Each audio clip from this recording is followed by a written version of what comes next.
Hello, I'm Vanessa Maria Graber, and you're listening to and watching the People Power Lunch Hour Show on WPPM LP in Philadelphia and on PhillyCAM TV on Comcast and Verizon.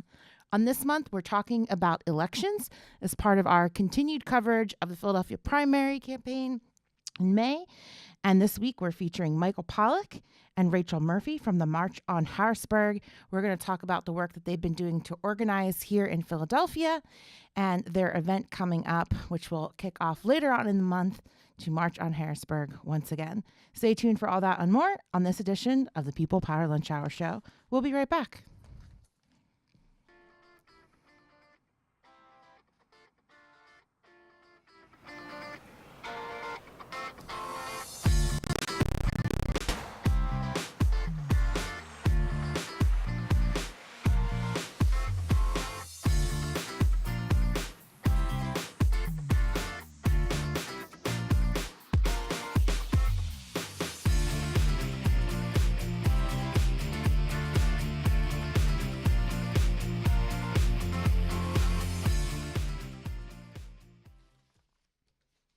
Hey, welcome back to the People Power Lunch Hour Show. Again, I'm your host, Vanessa Maria Graber.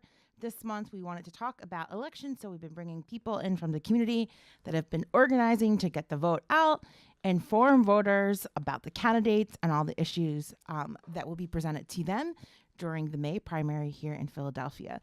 To that end, we've invited folks from the March on Harrisburg to join us today in the studio.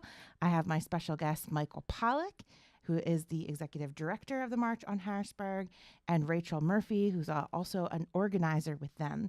The March on Harrisburg's mission is to make corruption illegal and take our democracy to where it's never been. They work to end corruption and move Pennsylvania from the fifth most corrupt state in the USA into one of the least corrupt by passing a wave of democracy bills to end excessive money in politics and gerrymandering and secure and expand the right to vote. Welcome to the show. Thanks for having us. Hi. It's nice to have you back in the studio again. So much has happened since the last time we talked. And because it's election time once more, we wanted to feature some of the work that you've been doing locally here, organizing town halls, engaging voters, working in partnership with other groups such as Common Cause PA, the League of Women Voters, the Unitarian Universalist Plan, and Represent Us PA. Tell us about your work, what you've been up to lately, and give us an update on how things are going. Absolutely. So the Democracy Partnership really brought together a whole lot of groups that have similar goals. We're all kind of pushing in the same direction, and we all do things a little differently, and we all have our strengths and our weaknesses. And so by coming together as a partnership, we've really been able to supplement each other and complement each other's work and work together to move bills through the legislature. Some of these groups involved, like Common Cause, they have a better inside presence. They're much stronger in the Capitol. They have relationships, but they don't have much of a grassroots game. League of Women Voters is kind of the flip of that, right? They have kind of chapters all over the state, and their capital game isn't as strong as it could be. And March on Harrisburg, we're kind of the troublemakers of the bunch. We kind of come in and shake things up and get things moving when they're stuck. So we're all playing off each other. We're all helping each other out, and it's been pretty beautiful. We've done a statewide tour. We've done 3 events so far. There's another 2 coming up. We've been in Pittsburgh. We've been in New York. We've been in Philly, and we'll be in Scranton and Bethlehem coming up soon. The response we're getting at these events is pretty good. People get it. People understand that, when you ask people, raise your hand if you feel like you live in a democracy, not many hands go up. And when you ask people if they trust their government, no hands go up. And that's a real problem, because without trust in our institutions, the society falls apart. It fractures in on itself. And so we're finding that there is a huge hunger out there for democracy work, and there's a huge hunger out there to fix the systemic problems in our government that cause us to produce, frankly, awful candidates at the end of the day, and politicians that can then be bought and sold by people with for-profit interests in government. Tell us what some of the people have been saying at these town halls. Like, what are some issues, probably that you've heard over and over again, but what are some of the common themes now that you've been to the western part of the state, you've been to a more rural area, and you've been to an urban area like Philly? A lot of themes of disillusionment and disbelief and confusion and bewilderment. People are feel very chaotic based off of our political system. They're kind of tied to the national news headlines and can feel themselves really feeling out of control with what's happening in their world. They can feel out of focus with what they're seeing in front of them. There's a lot of themes of just people saying, I'm sick and tired of getting misled by the media or getting misled by lying politicians and this divide and conquer nonsense that keeps happening. And people are kind of upset about how upset everybody is. And one of the themes I've picked up in a few events now, to tell it in a story form. One time after an event in Lancaster, this was not one of the partnership events, but a few months before, somebody came up after the event and said, me and my friends, we sit around all day and we have guns and we have beer and we're all in terrible jobs. Wages aren't going up. Our health insurance is awful. Life is miserable and we know it's not going to get any better. And we have guns and we talk about doing stupid things and we know it's stupid, but we're talking about it. And he said that coming out to a March on Harrisburg event and coming out and seeing what nonviolence means and what nonviolent direct action looks like, he said there's a better way forward. And to me, that's the most impactful feedback we get, because I know, and we say this to legislators all the time, 10 steps behind us is the guillotine, and once it comes out, it's not going back easily.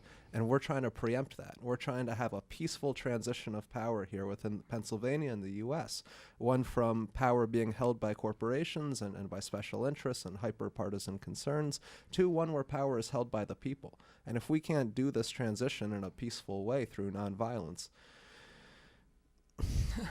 It's going to be difficult. Rachel, what's been your impression from the voices that you've heard and the people that you've been interacting with and organizing with March on Harrisburg? Well, there's a lot of different issues across the state. Fracking out in western and central Pennsylvania is a huge and important issue. And in Philadelphia, we obviously have, very different issues. We might not have fracking, but we have, gentrification and these other very real problems that people don't always see the connection, but as soon as we show them, it's pretty obvious. I mean, Pennsylvania has the most lobbyists for the opioid industry in the entire country, and that's pretty astounding in itself. So all over the state, we have different problems, but overall, they could all be fixed with some, pro-democracy bills, anti-corruption laws that March on Harrisburg is pushing for. What's your hope, at least for this primary election that's coming up? You have been working with some folks that do get out the vote. Voter turnout has been pretty low in Philadelphia. What are some of your goals in relation to that?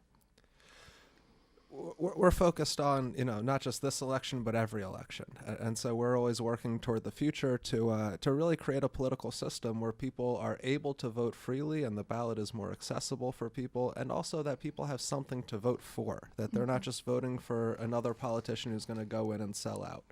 And so in this next election, we hope voter turnout is high. We hope candidates are actually speaking with people, and not just speaking at people, but actually listening, and not listening to the big money that plays such a decisive role too often. And so we're trying to change the political environment so that in upcoming elections, and in this one, more people can vote and they actually have something to vote for. Can you talk about what you mean by expand the right to vote? What are some of the specific things you're advocating for? We're going for, one thing is automatic voter registration, which means anytime you interact with the government and they take your information, they'll just register you to vote. It's that simple. It's that easy. Another one is open primaries. Right now in Pennsylvania, if you are an independent, you are locked out of the primary election. And the primary election is usually what determines who the actual official is, because we have such gerrymandered districts where, if you have a 90% Democratic district, whoever wins the Democratic primary is going to be the candidate, the elected official.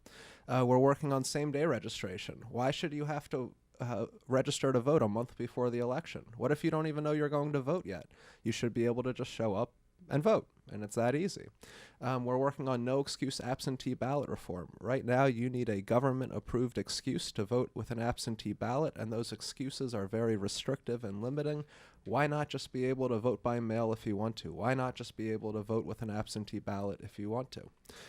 So these are just a few of many, many voting rights bills. We have about 15 voting rights bills that we need to get through.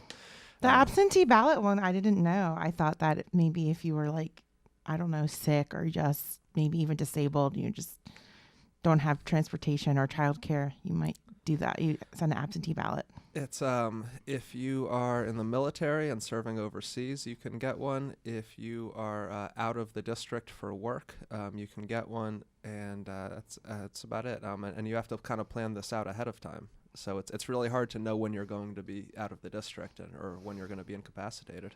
Just like I don't like that.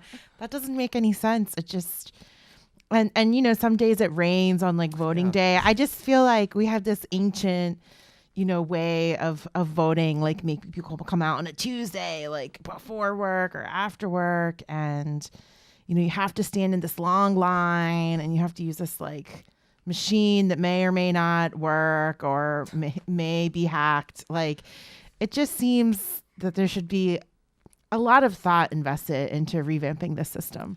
Another early voting. I mean, something you just hinted at. Why do we only vote one Tuesday in the, you know, at the end of the fall? It makes no sense at all. Why not open up the polls for the 3 weeks before? Why not be able to vote by mail for, you know, a month out from the election?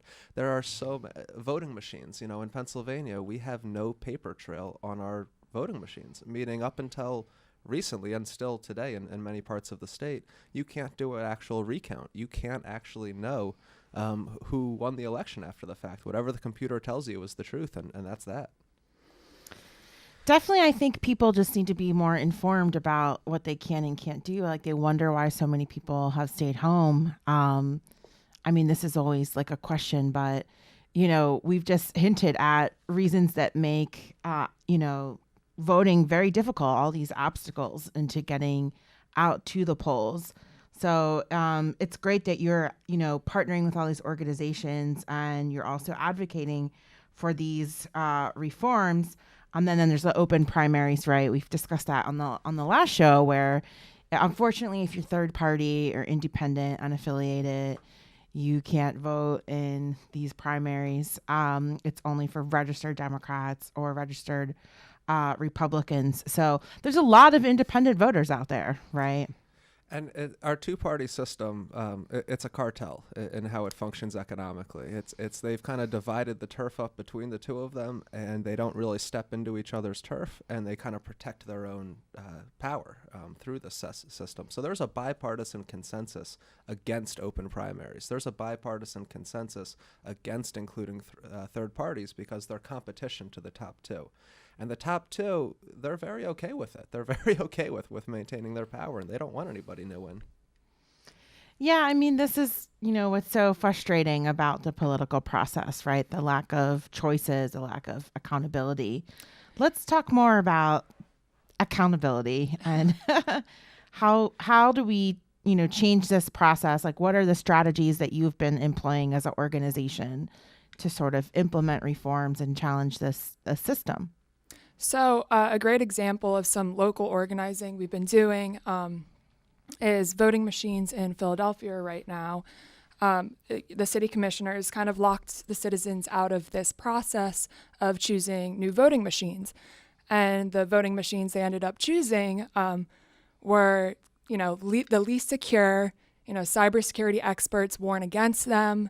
PA Blue Ribbon Commission said that they were not secure at all. They weren't accessible enough for people with disabilities, and yet they passed this vote through really quickly. So we started organizing around this because, you know, that contributes to people feeling dispossessed. It's like, you know, if my vote's not even accurately being counted, might be hacked the next day, what's the point of voting at all? So really getting people together around this issue and getting them involved. We've been at the Board of Election meetings every week. We've been at city commissioners' hearings, and we've been showing up and really getting involved in the process and trying to insert ourselves into the conversation, which is actually really empowering. And while it's frustrating to see this like this vote have been pushed through without real public input, it's also empowering to say, hey, we actually saw that you did that, and we're here standing up saying that's not acceptable. And we've actually been able to get media attention, get enough attention that we've had people now come up and say, like, this is not acceptable, and stop the process from continuing forward. I love hearing those stories, about people feeling empowered once they get involved in the process. That's like what People Power Lunch Hour is all about, right?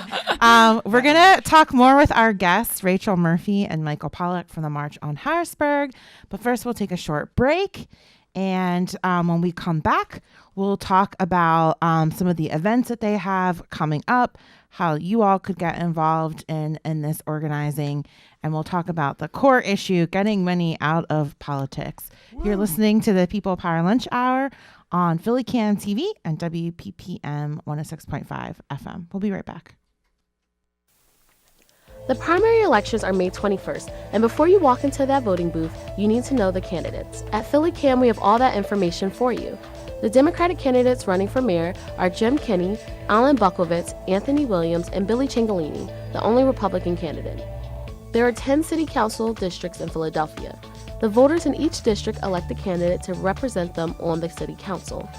The Democratic candidates running for District 1 are Mark Squally, Lou Lonnie, and Duke Orsino, the Republican candidate. For District 2, the Democratic candidates are Kenyatta Johnson, Lauren Vitas, and Michael Bradley, the Republican candidate.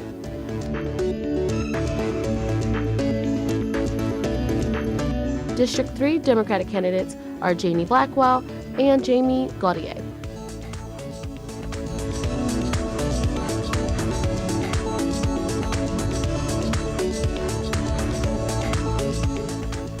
District 4 Democratic candidates are Curtis Jones Jr. and Ronald Adams.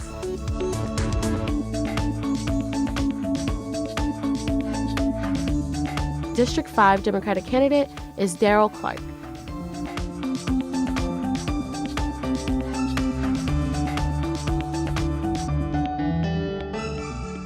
District 6 Democratic candidate is Bobby Hennon and Peter Smith, the Republican candidate.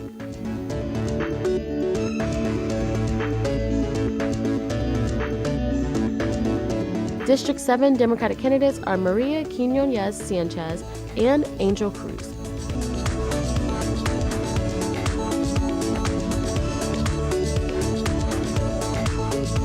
District 8 Democratic candidates are Cindy Bass and Tanya Bay.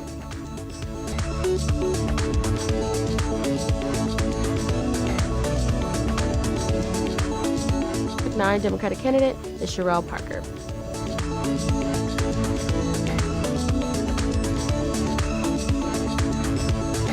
District 10 Democratic candidate is Judy Moore and Brian O'Neill, the Republican candidate. Keep an eye out for PhillyCAM's very own voter guide launching in May to learn more about the candidates and their platforms. Also, check out Committee of 70, website to learn the ins and outs of the election, the registration guidelines, and what district you are in. Hello and welcome back to the People Power Lunch Hour show. I'm your host, Vanessa Maria Graber. This month we are talking about elections, and I have joined with me in the studio organizers from the March on Harrisburg. I have Michael Pollack and Rachel Murphy in the studio, and we were talking about some of the work that they're doing about democratizing voting here, making it more accessible, and letting people know what their rights are as voters. They've also been doing a lot of work around many different issues. One of them is gerrymandering. Michael was here before talking about how to make the maps more representational. And also they've been working on a bill to ban gifts for our legislators. Give a quick update on those things. Again, for people who are new to the show, who may not have had that information, tell them a little bit about some of the work you're doing around those two issues. Absolutely. So gerrymandering is looking okay right now. Our goal is to get an independent redistricting commission, which would be 11 commissioners independent who are in charge of drawing the maps.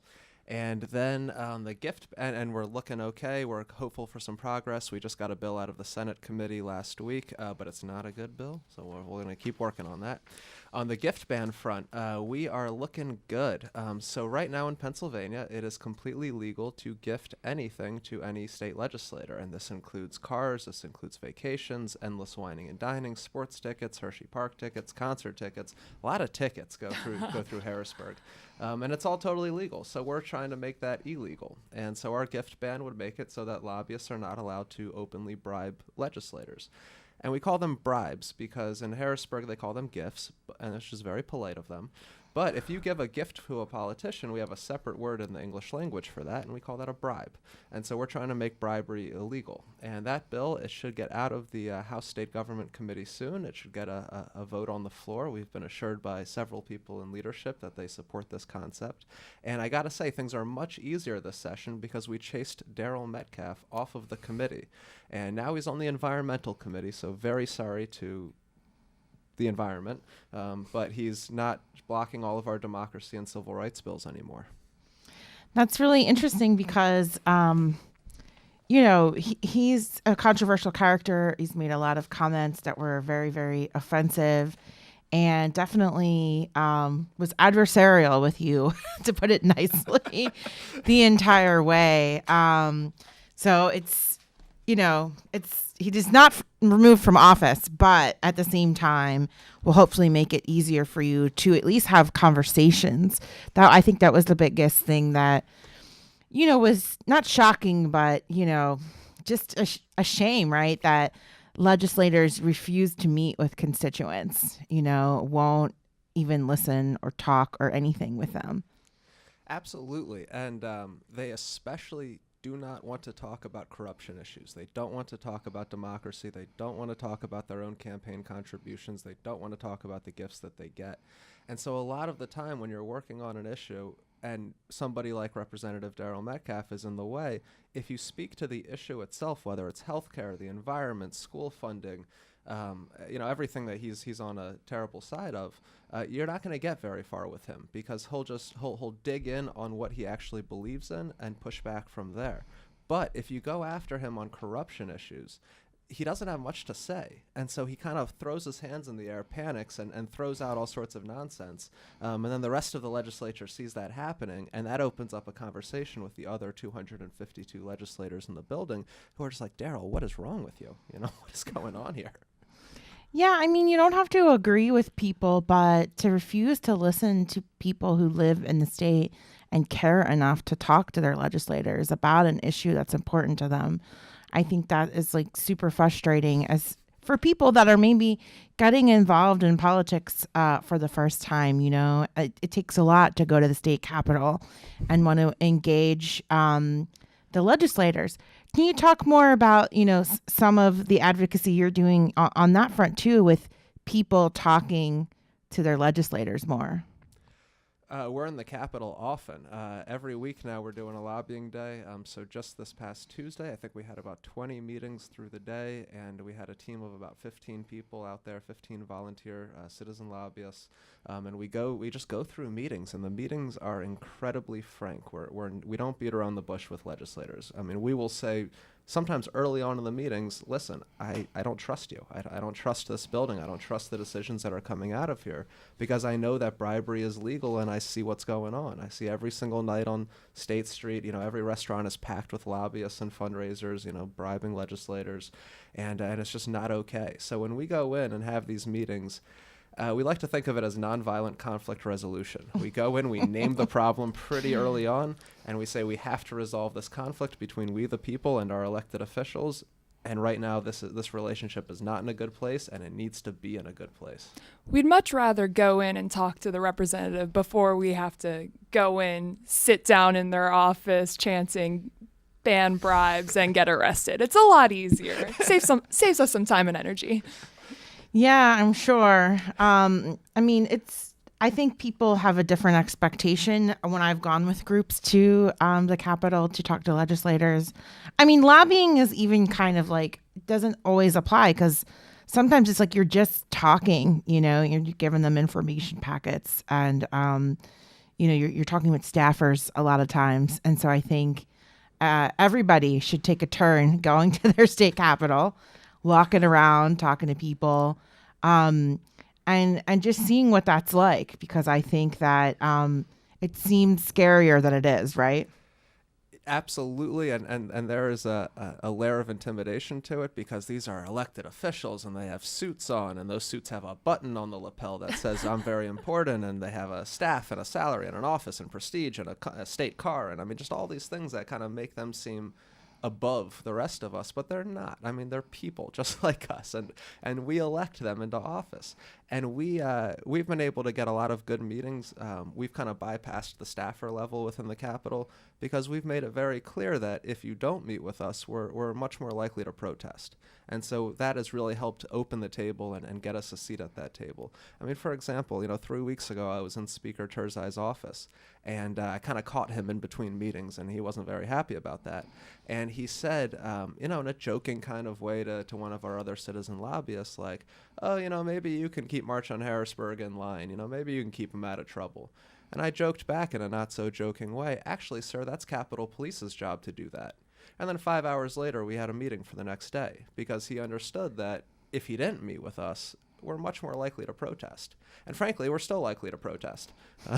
But And for a reminder for anyone who lives in Pennsylvania, you don't have to travel all the way to the Capitol to meet with your representative in person. They have in-district offices, and you can call their office and find out which days they're actually in that office and set up a meeting there, so you don't have to travel however many miles, however far to get to the Capitol. Yeah, that's right. And that's the same with our federal legislators as well. They all have offices here in Philly. So, yeah, it's true. You don't have to go all the way to the Capitol. You can first, you can call them. You can email them. You can tweet at them. And you can go to their office here locally. So thank you for clarifying that, because that's all true. You don't have to go all the way. But it's sort of like level 2, like once you meet with them in district, when we take delegations or big groups, especially from all over the state, that's when you might go to the Capitol. Descend on the Capitol, right? And we really encourage, anyone in Pennsylvania to go lobby with their representatives. We actually have on our website under Take Action, www.mohpa.org, a whole section on what to do, what to say, how to make the meeting, what to say on the call, all these different things that you might not know how to do. We have it on the website, so you can go read about it, learn about it before you go in and have that first meeting. Right, because there's not a lot of training or preparation out there for the average person. Usually if they do join with an organization, they will provide some resources for you. And a lot of times there's a meeting in the cafeteria, right? The cafeteria meeting beforehand, where you kind of go over the plan. And you're never left alone, right? You're always in pairs or in groups of people, so that you do it together. We believe we do lobbying like medical school operates. You see one, you do one, you teach one, and expand one to 5 to 10 or whatever makes you feel comfortable. You can sit in and not say a word in your first 10 meetings with us, and that's totally okay. That was me. Yep. and then, after a while, you're going to start speaking up a little bit more in the meetings as you feel more comfortable. And then eventually, everybody who is a team leader right now in our lobbying unit at one time had no idea how to do this. You learn through exposure and through experience. And you also learn by being in the Capitol how necessary it is for people to be there. Because if we're not there, we see who else is there. And it's the natural gas lobbyists, it's the health insurance lobbyists, it's the Catholic Church lobbyists, it's the Hershey chocolate lobbyists. That place is just full of lobbyists who are there for for-profit motives, meaning they are trying to buy a policy or a politician in order to further their own profit. And we are there as not-for-profit lobbyists, and that's a very bizarre thing in the Capitol. And if we're not there, we know who's talking to our legislators, and it's not people who have the public's best interests at heart. Yeah, that's why we need to come with people power. Right? Oh, yeah. On that note, you're watching and listening to the People Power Lunch Hour at PhillyCAM on our TV channels on Comcast and Verizon, and also listening on WPPM 106.5 FM, our community radio station. We're going to take a break, and we'll give you some more voter information. And then when we come back, we'll talk about their next event that's kicking off at the end of the month and their March on Harrisburg. Stay tuned for all that and more when we come back. There are 7 at-large positions on the City Council, which are for candidates who are elected to represent the entire city of Philadelphia rather than a single district. With 2 at-large incumbents retiring, an unprecedented number of candidates have thrown their hats into the ring. There are over 40 candidates vying for 7 at-large seats, including 5 incumbents. The top 5 vote-getters from each major party will advance to the general election, where 5 seats will be allotted to the majority party and 2 seats will be allotted to the minority party.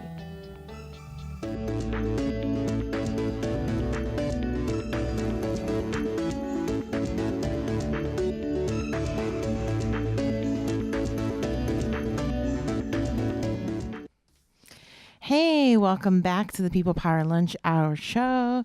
Shout out to our interns who've been producing these great segments in between our show, giving you all that important voter information. So on that note, I wanted to remind people that the primary is coming up May 21st. And so the last day to register to vote, I believe, is April 22nd. So if you're not registered, make sure you contact the Board of Elections and go to their website to find out how you can register to vote. And then later on in the year, we'll have a general election with an important gubernatorial race and city council race here in Philadelphia. So with me in the studio, I have Michael Pollack and Rachel Murphy from the March on Harrisburg. And they're a nonprofit organization here in Philadelphia working to make corruption illegal and take our democracy to where it's never been. So we've been talking about some of the organizing that you are doing, some of the events that you've already had. I'd like to talk now about your kickoff event that's happening on March 27th here in Philadelphia. And it's a kickoff rally to launch a march from Philadelphia to Harrisburg, 105 miles. Tell our listeners and viewers all about that. Yes, so we have a kickoff rally at Thomas Paine Plaza, April 27th, 11 a.m. Marchers arrive at 9:30, and we're just trying to send off our marchers before they go on the 105-mile journey until we get to the Capitol and really bring our message to our representatives. So we're going to have some speakers, talk about what we're doing, talk about our different chapters across the state, and really just get morale up for our marchers who are about to get on this journey. Michael, tell us about the marches. This is not the first one that you've done. You've done several. For people who don't know what that is and maybe are in disbelief, like they're really marching to Harrisburg, tell them what it's all about. Yeah, we've marched on Harrisburg. This will be our 3rd march on Harrisburg. The first one was in May of 2017, and we marched 105 miles from Philadelphia to Harrisburg. And our second one was that November, where we marched from Lancaster to Harrisburg. And now we're getting back on the march. And what it's all about, oh boy, it's the greatest thing. It's such a great time. If I could sermonize a little bit here, the holiday of Passover is coming up, and it's a holiday of liberation from Pharaoh and from slavery and from empire. And Moses' first request to Pharaoh was not, "Let my people go." That was not what he started with. The first request was, "Let my people go for a long weekend out in the suburbs, and let us celebrate out in the suburbs for 3 days." Because Moses knew that if you get people away from empire for just a little bit, you can kind of start to get a detached point of view of the empire itself, and you start to see it for what it is, and you start to see it for how awful it is, and how it's just systems of suffering built on top of each other. And so the beauty of the march itself is that we get away from the empire for 9 days. We get to just walk and talk with each other and talk about democracy and talk about corruption, and nobody's looking at their phone, because if you look at your phone on the march, you're going to trip and you're going to fall. So we are just walking and talking with people you know and are getting to know. And people come out of all ages, across all lines of differences in our communities, and really have conversations that build these deep relationships and this deep community that sustains a movement over time. I love the march. It is so much fun. You're just walking, talking, eating good food, and doing good stuff. Everywhere we go, we rally support, we rally media attention, and then we get to Harrisburg, and I can't tell you how many lobbying meetings we've had where they'll say, "Did you really march here? Did you really do that?" I go, yeah, we did. And they go, "Whoa, I'd never do that." And it's incredibly important for organizing our vast state because, we don't get the chance to get to know some of our volunteers out in Western PA, up in, North Central. We're all over the state. So getting to have this time to really build these relationships with these people who you're going to be working with for the next couple of years. This, as much as we'd like it to happen overnight, we know it's not. So to really form and solidify those relationships is incredibly important to organizing our state. This is our convention. And it's a moving convention. And all are welcome, even those who cannot walk. There's plenty of ways to fill in volunteer roles. There's plenty of ways to help out. All are welcome. One of my coworkers asked, where do they sleep? Churches mostly. We sleep on a lot of floors. The trick is to get the preschool floor because it's thick carpeting. That's the best spot in any church to sleep. We depend on the kindness of people across the state, along the march route to come out and prepare meals and snacks and to house us and to shuttle us from the march route to the housing site. And, it works. We're just a merry band of travelers. And that's another, really important part is getting these, small communities involved along the way. We're not just passing through, we're passing through and you're cooking and hanging out with us, or, you're part of the church and you want to learn more. So you stopped by on the night that we were there. So that's another really important part of the marching. And people we meet along the march, they take our issues to the local level. So Reading passed a gift ban after we marched through. Westchester has called for a few good resolutions to get money out of politics. Since you just got to spur the movement. Who are the marchers? Oh boy, we'll meet them all in 10 days. Wow, we're 10 days out. There's about 35 to 40 people we're expecting to march with us full time, all 105 miles. On the weekends, we'll swell up, in the 70s, 80s, 90s, probably over 100 for the kickoff rally. These are people who are coming from all over the Commonwealth, people who are really just fed up with what we're living through, people who want to make corruption illegal. And then we also have a few friends who come from out of state to march with us, and they're just members of the democracy movement nationwide. We like to support each other and each other's efforts state by state because we know it's a lot of work and it takes a lot of time and effort, and so we're there for each other. There is a national community and a statewide community.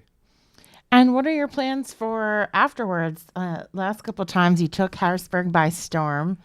Do you have like a similar string of events planned for once you get there? For legal reasons, I don't think I'm allowed to conspire to commit a crime on air, but you're gonna lobby and organize people and engage the legislators. We are certainly going to be engaging our legislature. Meet us on Monday, May 6th at St. Michael's Lutheran Church in Harrisburg, right on State Street. If you want breakfast, come by 9 a.m. 10 a.m. is when the training starts. At 12 noon, we'll be having a light lunch. And then something will happen. It'll be something nonviolent, and it'll be something to force the encounter with our legislature and to make them deal with the issue. They are so good at hiding from these issues. They don't want to talk about corruption. They don't want to talk about democracy. And so we have to really get in their face and get in their way and force that encounter so that they'll step up and address the issue. Assuming that what happened on our last march does not happen again, which was the entire legislature called off of session the day that we arrived in Harrisburg, just out of nowhere. Definitely had nothing to do with the fact that we were getting to Harrisburg after a 30-mile march that day.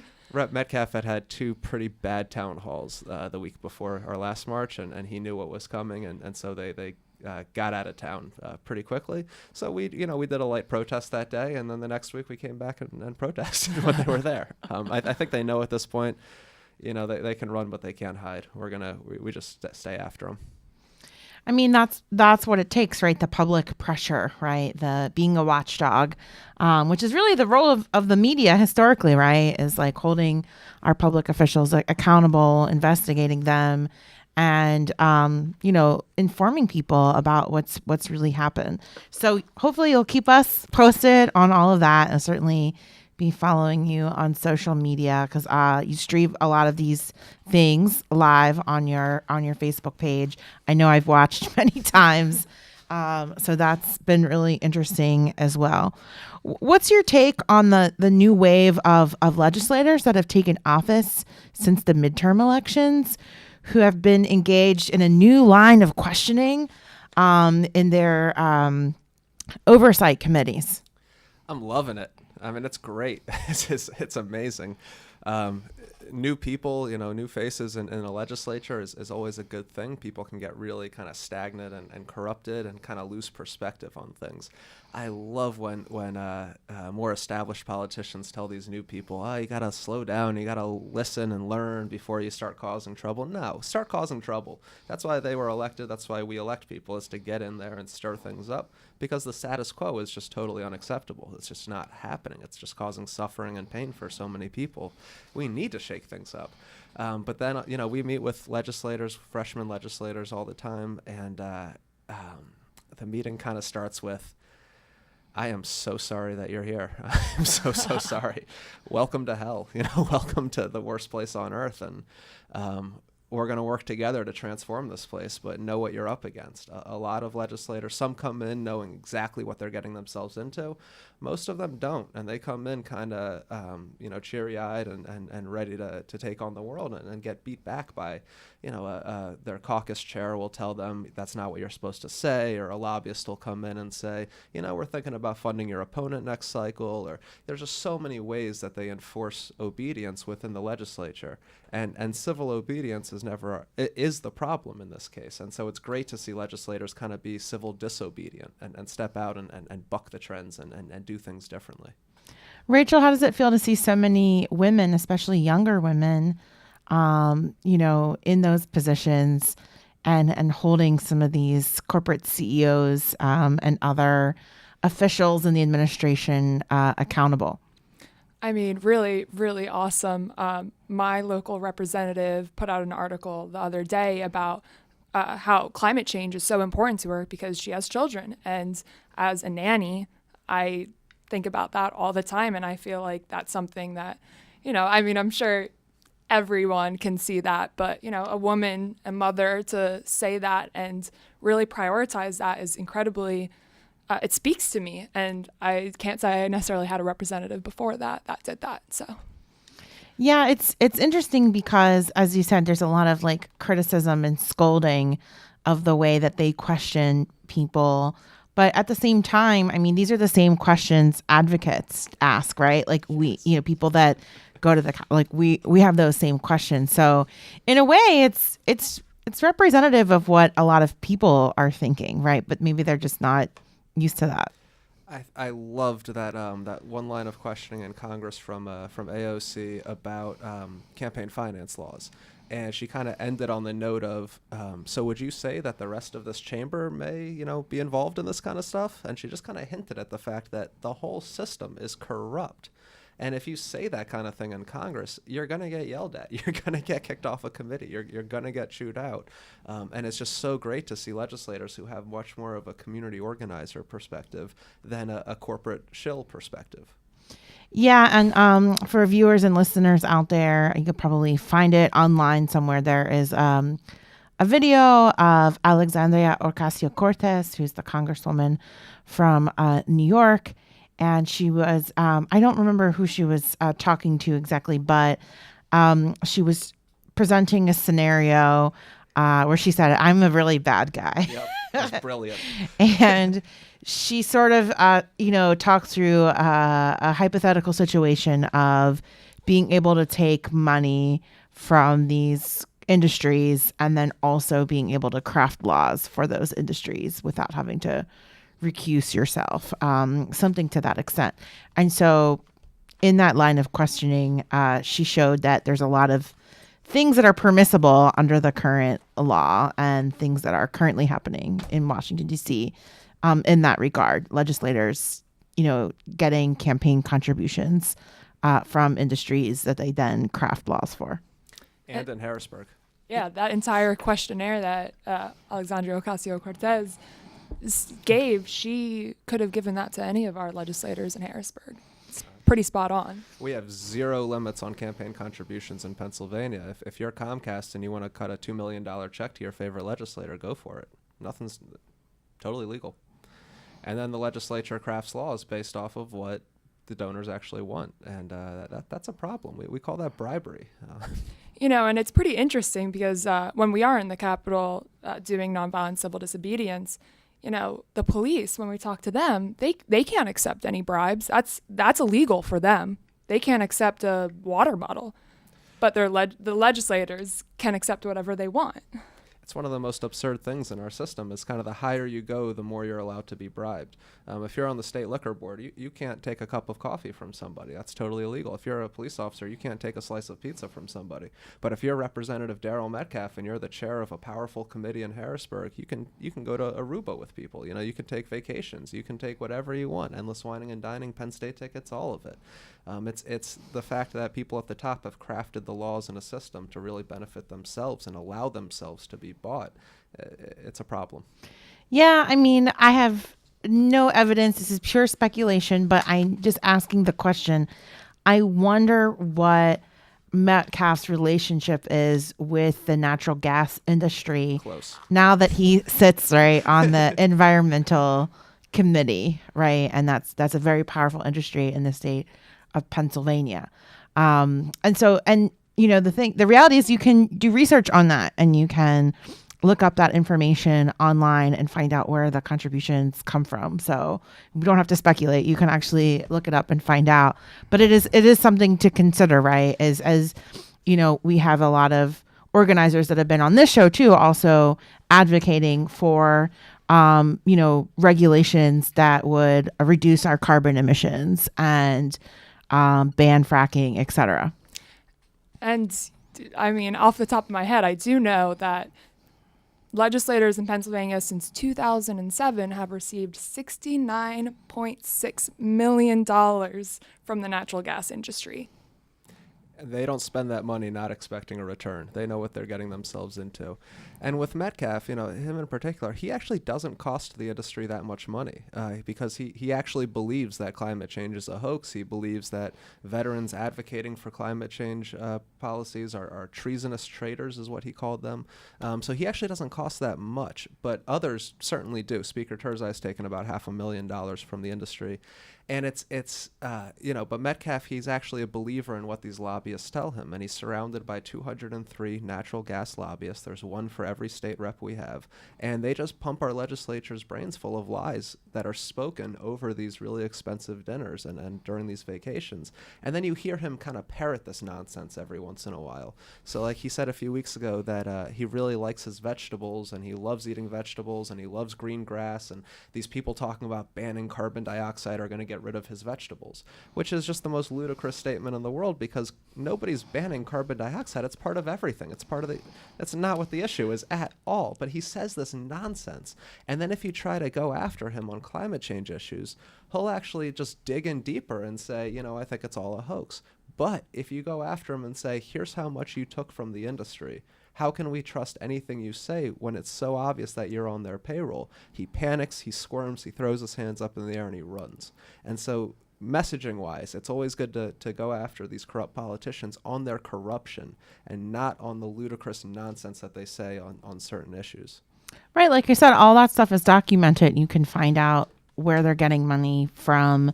And you can even look into super PACs, which is a little bit more mysterious and another can of worms, but you can still get a lot of information about these super PACs as well. We're going to take a short break, and when we come back, we'll talk more about how you can get involved with March on Harrisburg and how you can find more information about the work that they're doing. This is the People Power Lunch Hour Show. I'm your host, Vanessa Maria Graber, and we'll be right back.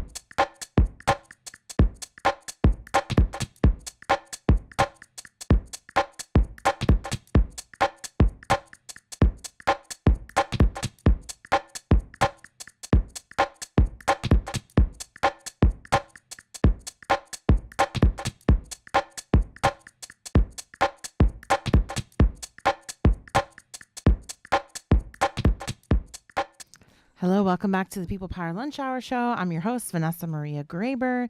And this month we've been talking about elections to get all of you listeners and viewers out there informed about what your rights are, what resources are out there, and the organizations that you can connect with here in Philadelphia that are organizing around that work. I've been talking with Michael Pollack and Rachel Murphy from the March on Harrisburg. They're an organization that does work here in Philadelphia, but also organizing all over the state to educate people and organize them around a variety of issues, including taking back our democracy and making bribery illegal. So tell us about any other events or things or ways that people can plug into the work that you're doing. If there's anybody listening out there who says to themselves, I care about those issues, I'd like to get involved. How are the ways that people get involved? So, in the next coming month, we're really making a push for the gift ban. And we'd really appreciate it if people would go to our website, www.mohpa.org, and look under our Take Action folder and see what they can do and plug into. You can call your representative about the gift ban. You can send them a postcard. You can follow us on social media and start sharing.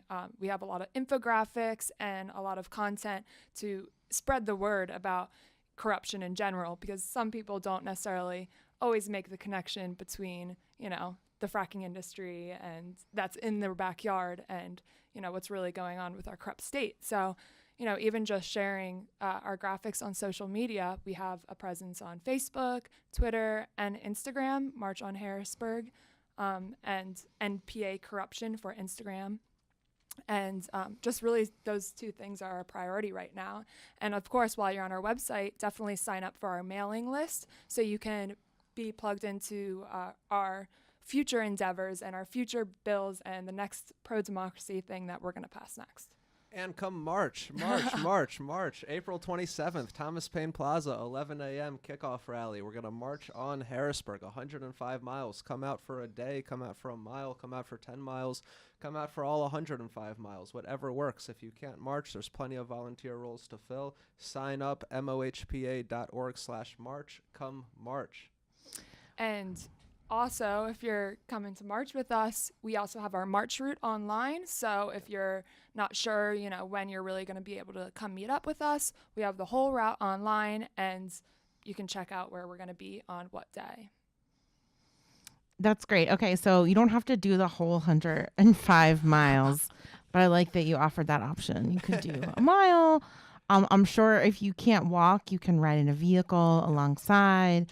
Bring some water and some snacks. I'm sure that will be greatly appreciated.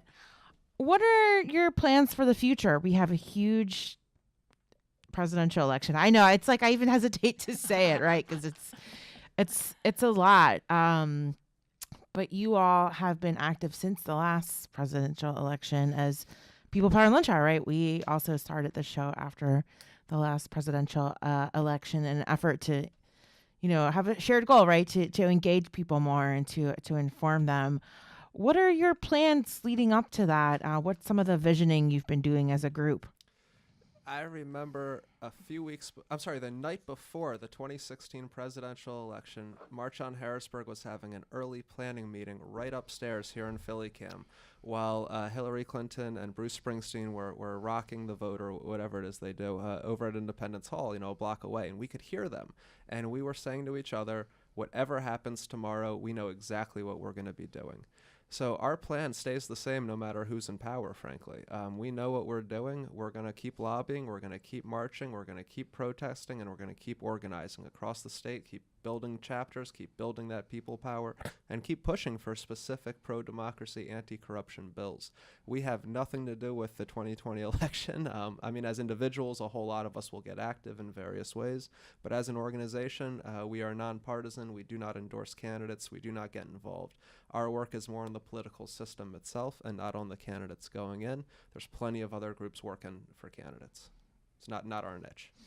Right, but I think the problem in the last election was so many people stayed home and didn't vote, and were disengaged from the process because of that feeling of powerlessness or because of all the voter suppression and the restrictions and the barriers when it comes to voting. So more along those lines, it's if people stay home again, the results could not maybe be favorable. We certainly encourage everybody go out and vote, go out and vote, go out and vote. Elections are incredibly, incredibly important. And our volunteer base does tend to shrink around election time. We saw this before the last midterms. People just go and start knocking doors for their local candidate, and that's a great thing to do. But organizationally, we are going to slow down a little just because our volunteers are going to be out knocking doors. But we stay focused on the bills themselves. And also part of the beauty of organizing around anti-corruption is, you're really talking to people who are dispossessed from the system. So if you start to engage them in what we do, they actually will be more likely to vote because they don't just necessarily feel completely powerless anymore. They're actually getting out there and seeing what's going on. As to before, they felt it doesn't matter who I'll vote for, they'll still be corrupt. Now they're thinking, well, I'm working on the corruption and I'm going to go vote. So... Yeah, I think part of that is like the isolation that people feel, right? And you're making connections with people, right? And you're showing like the commonality that a lot of you share, and the things that people care about can be very similar, even if you're from a rural area or a city. So I think that's like a important variable when it comes to like reasons why people might re-engage, right? Is that they don't feel isolated anymore. Our political system is designed to divide and conquer in its present state, and it's incredibly effective at doing that. It makes us turn against each other based off of labels that often are pretty ill-fitting. It's really good at doing that. And so building these connections, that's what democracy is. It's building that strong civil society. It's building those communities and those relationships that our culture does not value for the most part, and that our political system tries to destroy constantly. That's the work. Oh yeah. And instilling the hope in all of these people, because when we talk to people who are dispossessed, it's why can I can't think about all this stuff. I'm trying to make rent this month. I'm trying to afford my next surgery I need to go to, or whatever it may be. So it's starting to have that conversation. Once again talking about the isolation. It's like, hey, we're in the same boat. Like we're all out here dealing with these day-to-day struggles, but if we start, building that people power, we can really, make our state, our country, the world the place we want to be. I like ending on that note because that's a really positive note. Tell people one more time how they can find you online and the date of your kickoff rally. mohpa.org. April 27th, Thomas Paine Plaza. We kick off at 11 a.m. Come march with us. Sign up to march, please. It's a great time, and come, help make democracy legal and corruption illegal. All right. I want to thank both of my guests and all the volunteers out there, putting in the work on the ground. Shout out to all the organizers and people spending time to engage in democracy, right? I want to thank my guests, Michael Pollack, the executive director of the March on Harrisburg, and Rachel Murphy, who's also an organizer with them. You can find them online and follow them on social media. That's going to do it for this episode of the People Power Lunch Hour Show. I'm your host, Vanessa Maria Graber. You can find this episode and all of our episodes of the People Power Lunch Hour Show at PhillyCAM.org. You could also follow us on social media and check out our YouTube page that also has episodes of our shows. Thank you so much for watching and listening. We'll be back next month.